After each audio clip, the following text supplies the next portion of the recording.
Dit par Jean au chapitre 14, versets 13 à 21. Jésus dit, si vous m'aimez, gardez mes commandements. Et moi je prierai le Père, il vous donnera un autre consolateur, afin qu'il demeure éternellement avec vous. C'est l'Esprit de vérité que le monde ne peut recevoir, parce qu'il ne le voit point, ne le connaît point. Mais vous le connaissez, car il demeure avec vous et il sera en vous. Je ne vous laisserai pas orphelin, je viendrai à vous. Encore un peu de temps et le monde ne me verra plus. Mais vous me verrez, car je vis et vous vivrez aussi. En ce jour-là, vous connaîtrez que je suis en mon Père, que vous êtes en moi et que je suis en vous. Celui qui a mes commandements et qui les garde, c'est celui qui m'aime. Et celui qui m'aime sera aimé de mon Père. Je l'aimerai et je me ferai connaître à lui. Verset 15. Si vous m'aimez, gardez mes commandements. Verset 21. Celui qui reçoit mes commandements et qui les garde, c'est celui qui m'aime. Donc il y a la même chose, c'est la parenthèse se ferme. Aimer, c'est garder les commandements. Garder les commandements, c'est aimer. Les commandements de Dieu en Jésus-Christ. Jésus nous a beaucoup demandé de croire. Croyez en Dieu, croyez aussi en moi, avant d'être arrêté. Et maintenant, il demande qu'on aime. Et il explique de quoi il s'agit. Si vous aimez, il s'agit d'obéir à la loi de Jésus. Une loi de Jésus dans les béatitudes, une loi de Jésus dans le sermon sur la montagne, qui vous a été dit, mais moi je vous dis, une loi qui va plus loin que la loi de Moïse. La différence ici entre le dire et le faire, entre j'aime, dire que j'aime, et vivre selon ses paroles, vivre en lui. C'est la question de la foi aussi et des actes. Être son ami, c'est obéir. Obéir au Saint-Esprit. Le chrétien, c'est celui qui obéit à la loi de Jésus, Jacques dit, la loi qui est parfaite. La loi du plus encore que la loi de Moïse. Tu veux savoir ce que c'est que l'amour? Eh bien, regarde du côté de la loi de Jésus telle qu'il l'enseigne. Aimer donc, qu'est-ce? Aimer, c'est faire comme lui, c'est suivre Jésus. Et quand on parle de loi, on peut parler aussi de la loi comme d'un mécanisme. La loi, mécanisme du péché, nous rend esclaves. Elle nous met en danger. Elle nous rend inutiles pour Dieu. C'est le but du diable, nous rendre inutiles pour Dieu. Mais la loi de Jésus nous libère. Le Saint-Esprit, mon maître intérieur, on pourrait dire mon bel intérieur. Il nous promet, Jésus, le Christ, un autre défenseur, non pas comme Jésus, une personne physique, mais il sera en vous. L'Esprit est là, il parle en toi. Les autres ne le voient pas. Je viendrai à vous. Romains 8, que vient de lire Emmanuel. Rien ne pourra nous séparer de l'amour de Dieu. Nous ne sommes pas orphelins. Verset 21, je l'aimerai. Il ne parle plus d'une façon collective, mais il parle de toi et de moi. Grâce à lui, nous pouvons retrouver la paix chez nous, la paix en nous, retrouver un sens, un but à l'existence, retrouver notre sens, notre vocation. Et Jésus le dit, et il le dira ailleurs, le Père en moi, moi dans le Père, vous en moi, moi en vous. À tel point que l'apôtre Paul dira, ce n'est pas moi qui vis, comme étant l'agent principal de mes actes et de mes choses, c'est le Christ qui vit en moi. Les autres Les autres, eh bien, ils sont comme orphelins. Ils font par eux-mêmes. Ils essaient par eux-mêmes. Et c'est beaucoup de difficultés et beaucoup de souffrances. On peut même avoir des chrétiens qui se comportent ou qui vivent comme des orphelins. Ils se fatiguent, ils sont tristes, parce qu'ils essaient par eux-mêmes, au lieu d'écouter les conseils du Saint-Esprit. Aimer comme Jésus, nous n'avons pas la capacité, mais nous connaissons la source.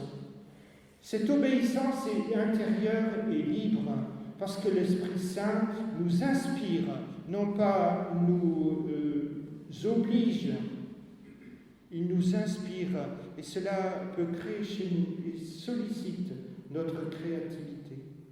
Il nous dit que faire, à nous la mise en œuvre.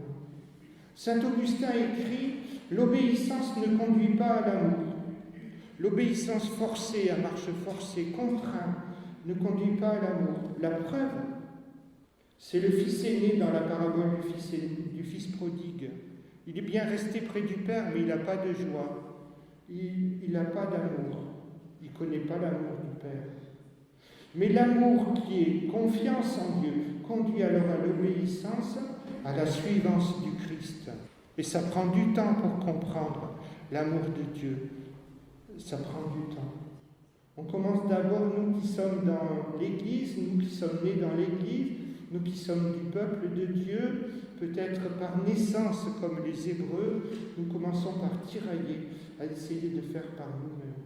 Mais l'amour qui est une confiance conduit à l'obéissance peu à peu, et les choses s'éclairent, deviennent plus simples. Il dit, ce n'est pas en obéissant contraint et forcé qu'on peut aimer, mais c'est en aimant qu'on peut obéir. J'aime bien cette parole au sujet de Moïse, et j'aimerais tellement pouvoir vivre comme lui. Nombre au chapitre 12. Or, Moïse était un homme très humble, plus qu'aucun sur la face de la terre. Être humble, docile, patient, il n'a pas toujours été, mais pouvoir être comme ça, marqué par le Seigneur en son sein. L'ennui, c'est que je ne sais pas ce que c'est que d'aimer, mais il va m'apprendre, le Saint-Esprit, à obéir. Il va me montrer petit à petit. Et la loi de Jésus, en fait, c'est quelque chose de très pratique. Ce n'est pas seulement des choses qui sont tombées du ciel comme cela sur des tables de pierre. La loi de Jésus par le Saint-Esprit, c'est demander le matin, « Seigneur, que dois-je faire ?» C'est pratique. Que dois-je faire ? Rends fructueuse cette journée. Tu as promis une vie abondante à tes brebis.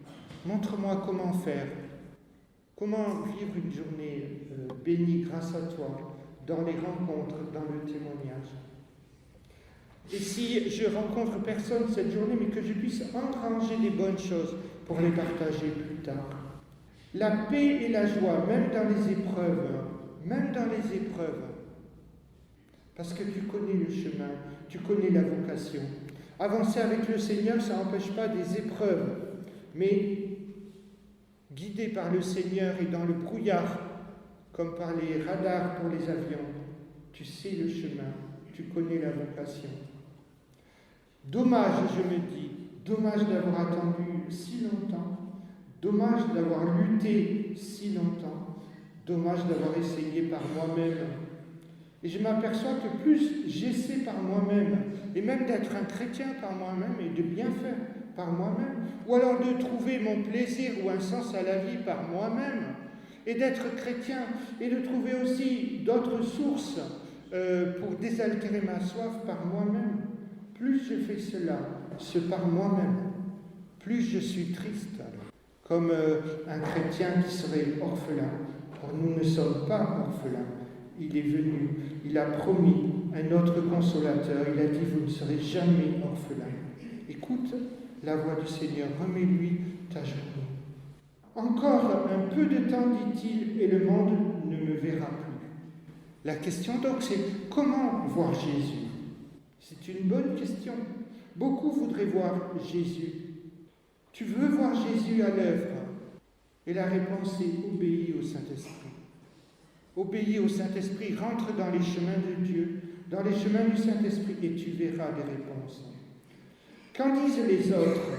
Thérèse d'Avila dit « Voir Jésus, c'est faire l'expérience de sa présence en soi. » Nikolaus Ludwig von Zinzendorf, un piétiste, il écrit « Voir Jésus, c'est vivre en relation avec lui, avec une personne qui est toujours présente, ce dialogue intérieur, cette écoute et ce partage. » Frères et sœurs, nous avons, comme disait la publicité en 1965 en France, nous avons un tigre dans le moteur. C'était la publicité Esso. Et vous savez le prix de l'essence aujourd'hui. C'est pas Total, Esso. Tu as un tigre dans le moteur. C'est dommage de ne pas s'en servir, de ne pas écouter, de rester toujours en première ou en seconde et d'essayer par soi-même de trouver ta route. Mais voir Jésus, c'est reconnaître sa présence intérieure. Il me parle. Il me protège en intégrité, alors que par moi-même, je m'épuise en division, en essayant de bien faire, mais en même temps, j'aimerais faire autrement. Parce que le Saint-Esprit me dit, peut-être, sûrement, mais moi j'ai envie d'essayer par moi-même. Et c'est par moi-même qui pose un problème. Le privilège, alors, de constater, quand je suis le Seigneur, qu'il a agi dans ma journée à travers moi, et alors la joie de pouvoir me coucher heureux pour ce que j'ai pu vivre et partager, pour ce que j'ai reçu de réponses à mes prières, et pour ce que j'ai pu partager. En effet, c'est lui qui a parlé, qui a agi à travers moi, et au soir au coucher, me réjouir pour cela. Vous avez pour cela l'histoire de Noël, le conte de Noël à Marseille. Vous connaissez ce cordonnier, une veillée de Noël, un 24 décembre, qui se plaint. « Seigneur Jésus, je ne t'ai pas vu, je voudrais te voir. » Il prie ça le matin, et puis Jésus ne vient pas le voir, mais il voit un cordonnier, et Jésus lui dit « Tu devrais l'aider, c'est plutôt une femme sans chaussures. » Et il lui dit, parce que c'est lui le cordonnier, et le Seigneur lui dit « Tu devrais lui donner des chaussures. » Il donne des chaussures au petit enfant. Il voit le balayeur dans le vent, toutes les feuilles qui se dispersent, il l'invite à boire un café. Et à la fin de la journée, il dit « Mais Seigneur, où étais-tu? Je t'ai prié, montre-toi à moi. » Et le Seigneur lui dit « Mais j'étais là. C'est moi qui ai parlé dans ton cœur et qui t'ai montré ce qu'il y avait à faire. Et tu peux te réjouir parce que le Seigneur a parlé en toi et tu as pu faire de belles rencontres grâce à lui. » Voilà ce que le Seigneur fait en nous. Comment le voir? Ami, si tu travailles, si tu coopères avec Dieu, tu verras les œuvres de Dieu. Tu es dans son sens, dans son chemin. Mais tu ne les verras pas toujours forcément tout de suite. Peut-être tu ne les verras pas du tout en ce jour. Parce que le diable travaille aussi. Il travaille dans le sens contraire, pour que les choses ne marchent pas, pour mettre des bâtons dans les roues. Néanmoins, si tu travailles pour Dieu, tu le vois à l'intérieur t'inspirer. Même si les résultats ne sont pas là immédiats, tu le vois t'inspirer. Et c'est là la manière la plus sûre de le voir, de le rencontrer, même si le diable essaie de me décourager. Bref, comme Jésus, en me recentrant sur ma vocation, qui est de vivre et de partager le Seigneur Jésus, je peux alors retrouver la paix. Qu'est-ce que je vais faire de cette journée? Qu'est-ce que je vais faire de ces vacances? Qu'est-ce que je vais faire de ce week-end prolongé? Plein de possibilités s'ouvrent à moi. En me recentrant sur ma vocation, sur l'écoute de Dieu et comment partager la foi, alors je peux retrouver la paix intérieure, la joie dans le service. La joie dans le service, et là ça s'est effacé, pour et avec Dieu, dans le service pour et avec Dieu. Jean 14, 19, encore un peu de temps et le monde ne me verra plus, mais vous me verrez. Le texte s'arrêtait ici ce matin, mais juste après, versets 22-23, Jude lui demande « Seigneur, d'où viens-tu que tu te feras connaître à nous et pas au monde? Le monde qui ne connaît pas Dieu ?» Et Jésus lui répond Exactement ce que nous venons de lire. Si quelqu'un m'aime, il gardera ma parole, il obéira au Saint-Esprit qui montre quoi faire, comment faire pour le mieux. Si quelqu'un m'aime, il obéira au Saint-Esprit et mon Père l'aimera. Nous viendrons à lui et nous ferons notre demeure chez lui. Les verbes ont une grande importance ici. Le monde ne sait rien, mais je peux voir Dieu qui me parle. Voilà, les verbes ont une grande importance. Je peux voir Dieu qui me parle, qui m'a parlé et qui me parle toujours. En œuvrant, en coopérant avec lui, je vois le Seigneur qui me parle, qui me conseille. Il est le divin enseignant, le parfait éducateur. Il ne fait pas ma place, il me montre. Et nous pouvons aller de foi en foi, de progrès en progrès grâce à lui. À moi, la réalisation, à lui les conseils, à moi la pratique grâce à lui et la liberté d'avancer grâce à lui. Mais plus je fais par moi-même, plus je suis triste, plus je m'épuise. En l'écoutant grâce à Dieu, je peux retrouver la joie de vivre, la joie d'avancer dans notre vocation, celle qu'il a donnée à chacun de nous. Merci Seigneur. Amen. Ah mais je la connais. Ah mais je la connais. On la chante maintenant. Lis ta Bible, prie chaque jour, prie chaque jour, prie chaque jour.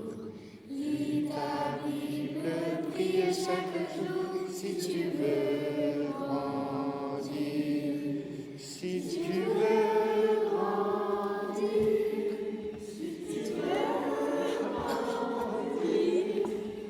Lis ta Bible, prie chaque jour, si tu veux grandir.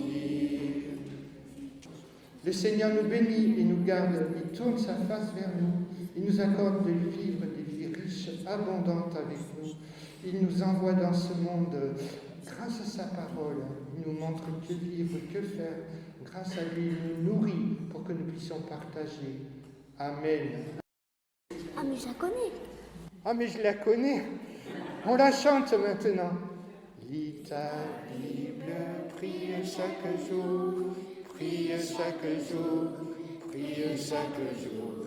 Lis ta Bible, prie chaque jour, si tu veux grandir, si tu veux grandir, si tu veux grandir.